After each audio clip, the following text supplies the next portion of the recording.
Hi, I'm Laura Siminoff, Dean of the Temple University College of Public Health.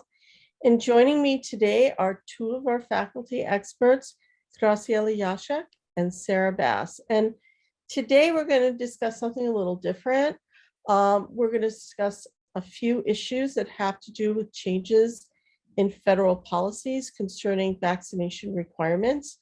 On Thursday, President Biden announced that businesses with 100 or more workers, most federal employees, and healthcare workers in settings that receive federal Medicare and Medicaid funding were all required to be vaccinated against COVID-19.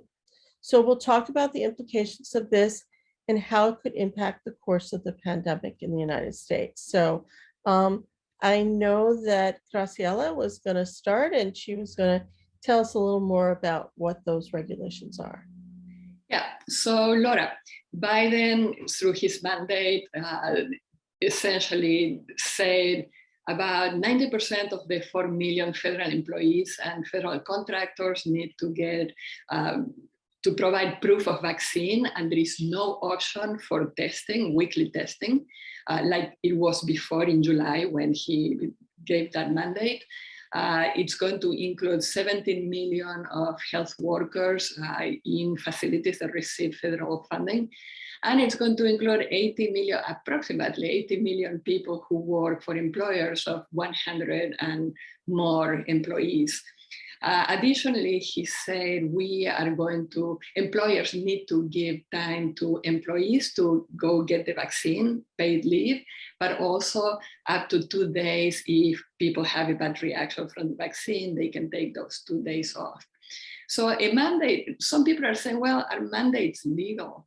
They are legal, and there is a long precedent in this country since the 1600s, when tavern owners were mandated by governments, local governments, to write down the names of those who were infected with smallpox or cholera or yellow fever. We also know people were, so that mandate has been in existence. Government has the power to mandate mass vaccination, contact tracing, forced treatment, or just recording the numbers of those who are infected. And this authority that government and public health agencies have was affirmed in the Jacobson versus Massachusetts Supreme Court decision in 1905. And essentially what that decision means for us is that, yes, the government has the authority to limit individual rights when the threat to the public health is really imminent and grave. And so, yes, mandates are legal and governments have the authority, public health agencies have the authority to impose those mandates, particularly now with the COVID-19 epidemic or pandemic. This is a grave threat, particularly now with the Delta variant spreading so quickly in the population. Let's talk a little bit about, little more about the history of vaccination in the United States. We do have a very, very long history of people being required to be vaccinated. Most everybody who's probably listening to this, as babies, were vaccinated. As children, they were vaccinated. I'm old enough to remember the polio epidemic of the very late 50s and 60s. And when I was, I think, in kindergarten, there was another outbreak of polio. They lined us all up and we stuck our tongues out and they gave us the polio vaccine on a sugar cube, which really wasn't so bad to do.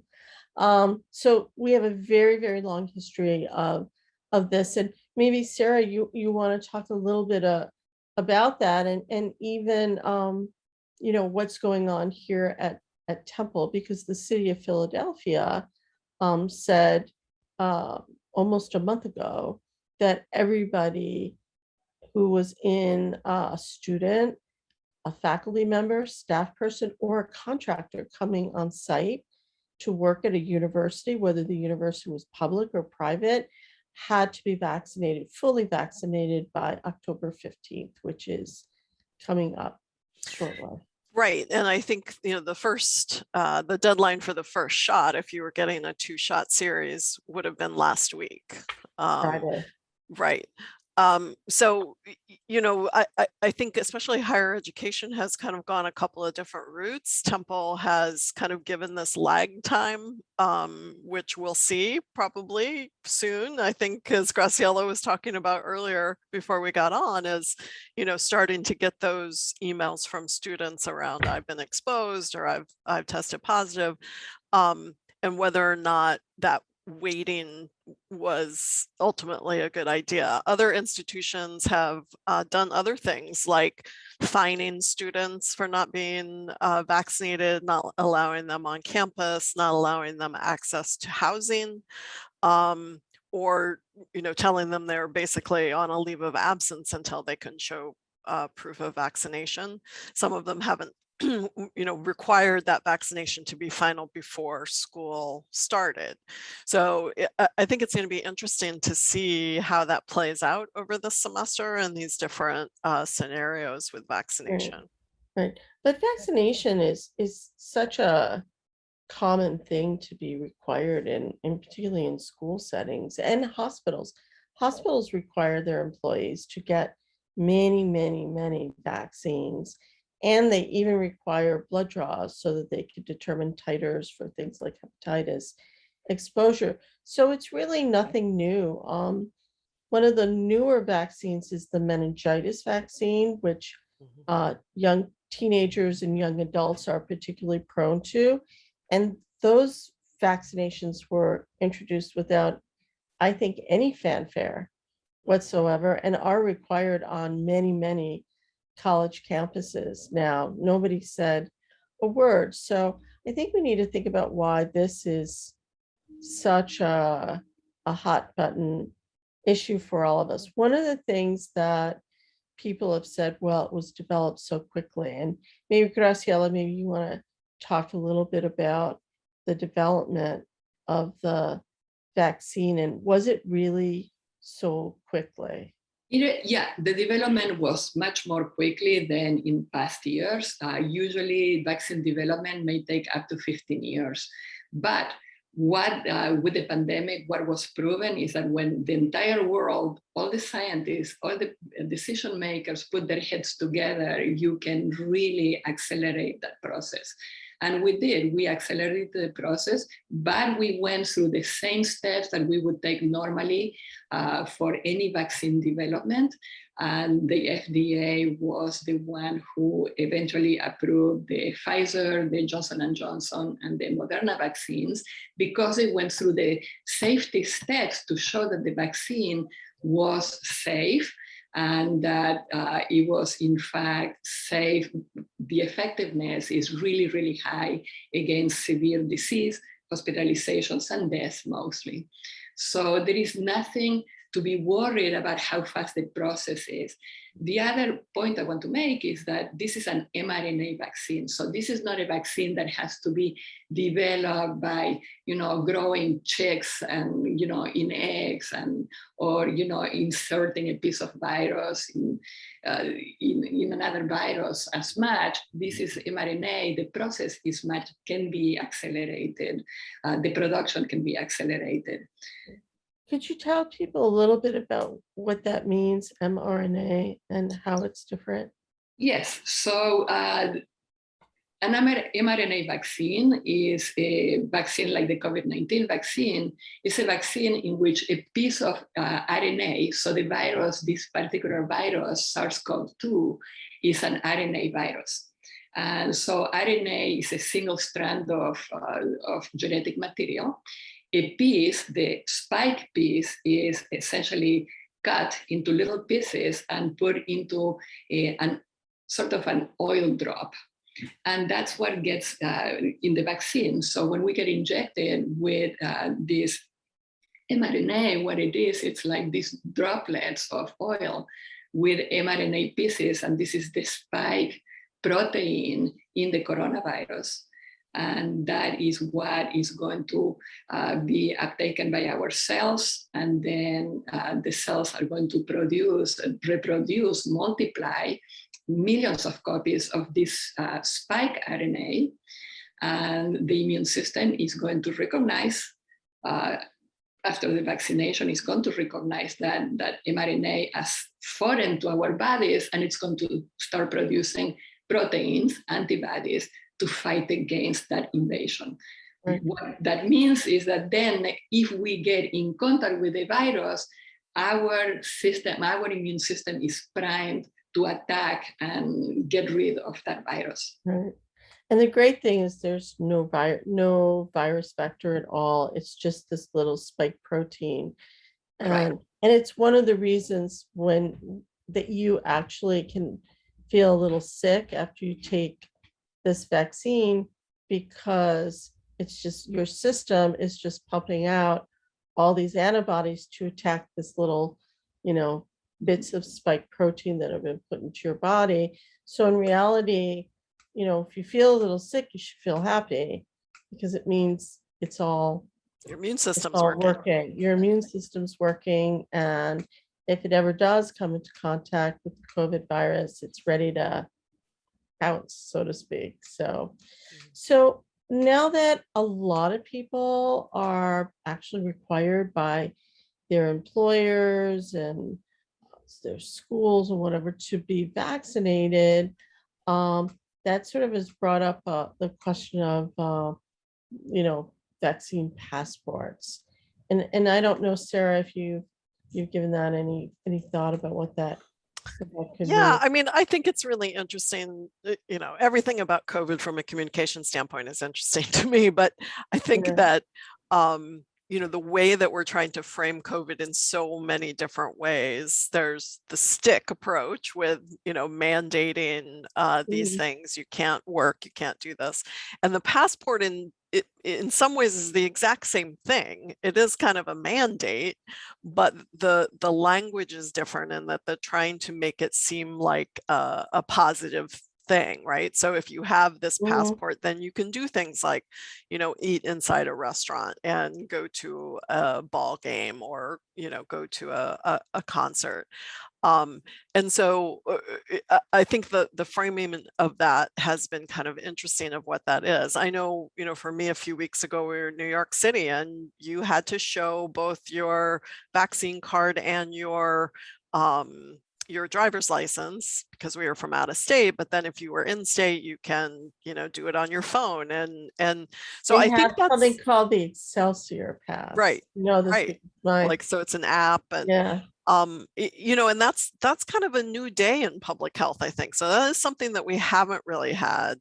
Sarah, we haven't had that, but again, I'm going to show my age. When I was little, you had a little booklet, and it showed all your vaccinations. And every year your doctor would fill it out, and they'd add to it, and it was looked like a little passport. And people used to have that, and you keep it, and surely if you traveled abroad, you'd bring it with them yourself, and you show them. Certainly, I think you're right. I think, we have those. All of our children have those. It travels with them in their school. I know when my daughter graduated from high school last year, that was one of the things she got back, was this piece of paper that had all of her vaccines on it. So it certainly follows this, but I think this is the first time we've seen it as kind of a way to access social events. Right. And I think that's an important and different application. So I want to add something to that, because I feel a little bit nervous about particularly this push for digital passports. So a digital passport, what it is, it's a digital health record that you can access through your smartphone. Unfortunately enough, in this country, there are not comprehensive federal laws protecting privacy rights. So if your medical provider collects data from you, the patient, you are protected by the Health Insurance Portability and Accountability Act, the HIPAA laws from 1996. But if a commercial app or a business collects that data, those HIPAA laws do not extend, or it's not clearly extends to those commercial applications. So until we have a clear guidance or laws, privacy laws that are very clear, we don't know where the data is going to end up. And in fact, if you look at some airlines who are asking for proof of vaccination, such as Delta or American Airlines, if you look at the privacy contracts, it says this data is going to be shared with third parties who help us implement this proof of vaccination. So that's one issue. The other issue I have with these passports, digital passports, is that it's going to widen the disparities between those low-income, rural, and minority communities. We know from the Kaiser Family Foundation, is it Kaiser Family Foundation in March, they did a survey in which they showed that minority, rural, poor communities have a lower uptake of vaccines. So if you are going to use a passport to grant access to resources, but also to entertainment, to facilities, to healthcare facilities, or even to schools, then we have a problem because we are creating, widening that disparity. We know that those communities, the uptake is lower. And we also know that those communities, many of those communities, smartphones are not what people own. So they will have travel access in the digital passport. So you say, oh, okay, so why not paper passport? But there has been lots of stories about fraudulent selling of CDC vaccine cards. So a paper passport can be, in fact, faked. Whereas with an electronic passport, you have this the verification system, the two-step verification system, for instance, so it's much safer. So we want to move in that direction of the digital passports. But so I feel like they are great, but if we are going to, in fact, widen those gaps, and some people in the low-income communities, rural or minority communities, they are not going to be able to access resources or services, then we have a problem in our hands. Sarah, do you have any thoughts about that? Well, I mean, I understand. I think that at some point we have to decide about the risk to health, right? So we go back to the kind of public health premise of, you know, if things are putting public health at a risk, then we have to take some kind of action. Then what is that action going to be? And that for those who do have access to vaccinations and still are not getting vaccinated, you know, should they have access to some of these things like traveling and things, because it does put then the rest of us who are vaccinated at a risk. So, you know, I think it's it's two sides of a coin of, you know, how we as in public health should. It doesn't have, certainly, I mean, I think there's two things, and I agree that, and actually rural areas, I've become really aware that rural areas have had very poor access to the vaccine, really poor access to the vaccine. And, but I don't think because of that is a reason not to do something. It's really a reason to say, okay, we have to take money and resources and we have to put it into, you know, assisting these rural areas. You're right about cell phones, but, you know, we have driver's licenses and they're not electronic. We could do the same. You could either have an option to have one or the other, or for me, I'd want both. Because even if you own a cell phone, maybe it's out of charge. I mean, you know, cell phones aren't the be all and the end all. So I think there's a lot of ways around that. We give everybody, you know, reasonably secure driver's licenses. I don't see why we couldn't do the same with. Yeah, no, and I Okay. think with you know what you are saying, what I see is there is a path forward. It's just that I want people to be mindful of those I agree. challenges, and then that we need to take into account those Yeah. challenges. Yeah. But there is a path forward, definitively. Yeah, I think there is. And I think that if we think about it that way, we could give a lot of people in these communities a real leg up, because honestly, um, if you look at where the hotspots are, they're in rural communities. You do not want to get this in a truly rural community that is already lacking in sophisticated or even sometimes any real healthcare resources. So I see this as a way to kind of almost do for rural areas, like a rural healthcare Marshall Plan, to really recognize how poor healthcare really is in And I those think areas. it's possible in many rural areas. I mean,